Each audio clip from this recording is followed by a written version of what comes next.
Welcome to the Ben Daniel Podcast, where we're calling a spade a spade. Folks, do you remember this moment right here? This moment right here on the road in Minnesota. Caitlin Clark pulls up.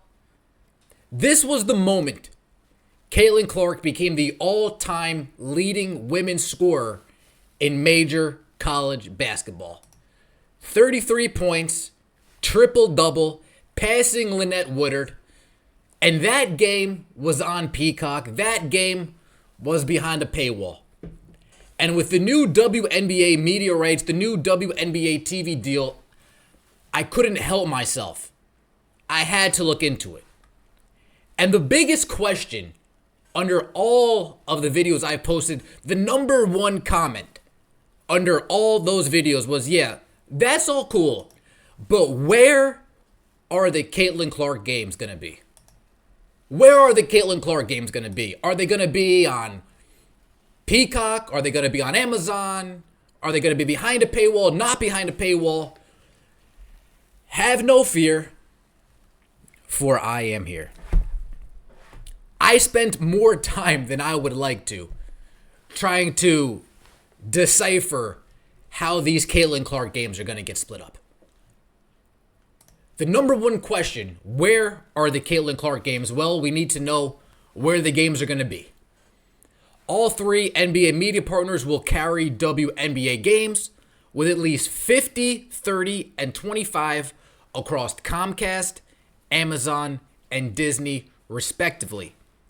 Comcast's 50-game schedule will include only 5 NBC games per year, with the rest on USA Network and Peacock. Only 5 NBC games per year, with the rest on USA and Peacock. Now keep this in mind. USA, Peacock, NBC, they have shown us in the past that, hey, we don't care about cable TV, free TV, doesn't matter. We got Caitlin Clark. We want to drive her to Peacock. We want to drive her to the subscription model. We want to use her as Caitlin Clark, Conor McGregor. We want to use her to boost those Peacock subscriptions. So the question that we are destined to continue to ask, how are those games going to get split up? I did my best here, folks. Based on how much money Disney, NBC, Amazon, based on how much money they are giving the NBA for the rights to these games, you have to assume that the split is going to look similar to this. Disney and ABC, the ESPN, going to get around 17 games, giving the most, $2.6 billion per year. NBC Universal giving a little bit less, $2.5 billion. They'll get around 14 games. Amazon most likely will get around 10 games. And then you still have a small amount between ION and CBS. They still have an ability to negotiate for a small package similar to they have now. So you have to think that around $80 million a year, they'll get somewhere around 3 games, maybe even 2 Caitlin Clark games, right? The wild card here is Peacock. The wild card here is Peacock. And why? Why is it Peacock? Why isn't the wild card ESPN? Why isn't the wild card Amazon? Why is it Peacock? Because Peacock, they actually have the ability to pick and choose where they want these games to be, in theory, from a paywall perspective. With the Caitlin Clark games they have the ability to say, do I want to put 14 of these games on Peacock? Do I want to put 10 of these games on Peacock? Do I want to put all of these games on NBC? Do I want to put none of these games on NBC? So I thought to myself, logically, what would make sense? What would make sense if I'm NBC, if I'm trying to distinguish where I want these Caitlin Clark games? What makes sense, folks? So let's take a look. We are predicting that they're going to get 14 games. I'm predicting 4 of those games are going to be on NBC, Channel 4, Peacock behind a paywall, and 3 games on USA Network. Why? What makes sense about this? Well, if they're getting 14 games, right, we can have split half those games are definitely behind a paywall. Following me? The rest of those games, NBC, USA Network. You're going to want Caitlin Clark to open up the NBC and close NBC, and then you're going to sprinkle her in a couple times just based on the sheer. There's not enough stars in the WNBA to fill up 2 games of non-Caitlin Clark on NBC. There's just not enough stars. They need at least 4 games, so then they can throw in a Angel Reese versus whoever game.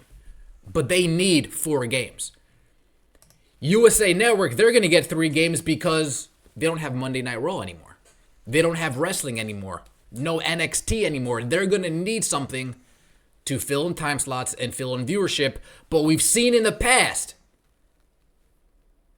that NBC has no problem making the paywall be the driving force behind a deal like this.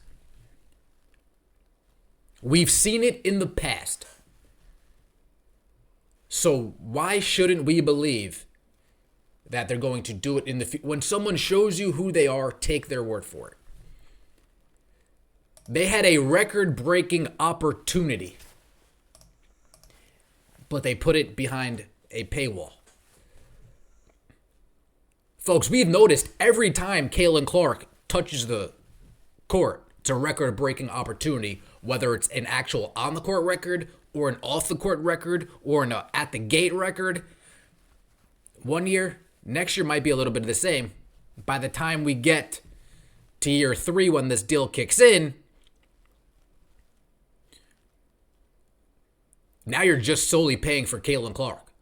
The hype's died down. The WNBA might be closely back to the WNBA, but Caitlin Clark hype is still there. People still want to watch Caitlin Clark, so you have to think. You still want to watch Caitlin Clark? You're going to need to pay for it. So if we're thinking about this, if we're going by math like this, between free/cable TV and games behind a paywall,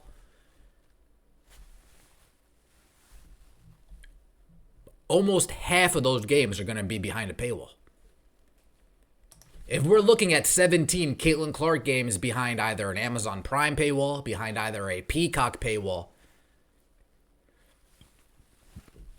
that might not bode too well.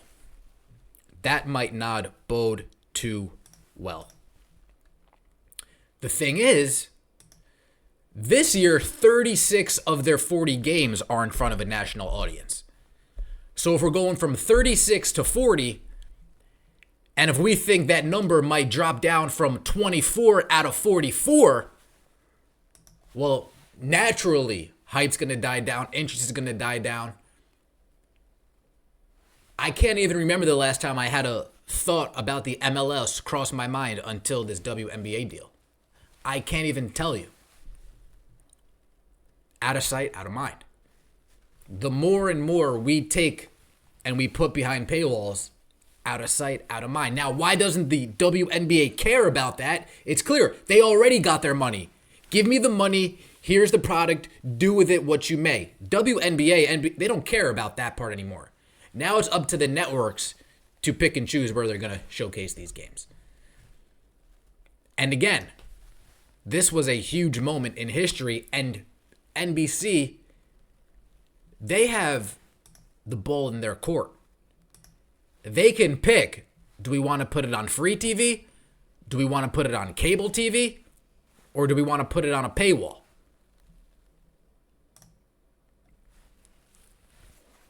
And I think we're going to get 7 Caitlin Clark games behind a paywall. I think at least half of those NBC games are going to be behind a paywall. They're still going to be the ESPN, still going to be the ABCs. But folks, we got to factor in how much these leagues are paying the NBA for this deal. Disney's paying the most. That's why they're going to get the most Caitlin Clark games. Makes sense. They're not going to not pay for Caitlin Clark. NBC, they're paying the second most. They're probably going to get more than like 15, 16 games, but still 14 games isn't a bad number. Because you still need to factor in Ion. You still need to factor in Amazon. Because that that CBS deal, that Channel 2 deal, that's free TV. That's free TV plus simulcasted to Paramount Plus. The way CBS is currently doing it is how Peacock should be doing it. The same way it's CBS and Paramount Plus, it should be Channel 4 and Peacock. Peacock and Channel 4. But it's not like that for the WNBA. It's like that for the NBA. It's like that for the NBA. If you look at this article here, everywhere you see NBC/Peacock, that's the NBA telling you that they're simulcasting NBC/Peacock. But when you get to the WNBA, it's NBC, Peacock, or USA. They specifically make the distinction between the three networks. What do you guys think? How many Caitlin Clark games are going to be behind a paywall? I'm predicting at least 17 Caitlin Clark games are going to be behind a paywall. I'm predicting that. These companies are now trying to drive their own business. Amazon's trying to drive their own business now. NBC Universal, they're trying to drive Peacock now. Channel 4 is a staple. And they still have football. You guys let me know what you think in the comment section below. This is the Ben Daniel Podcast, where we're calling a spade a spade. Appreciate all the support.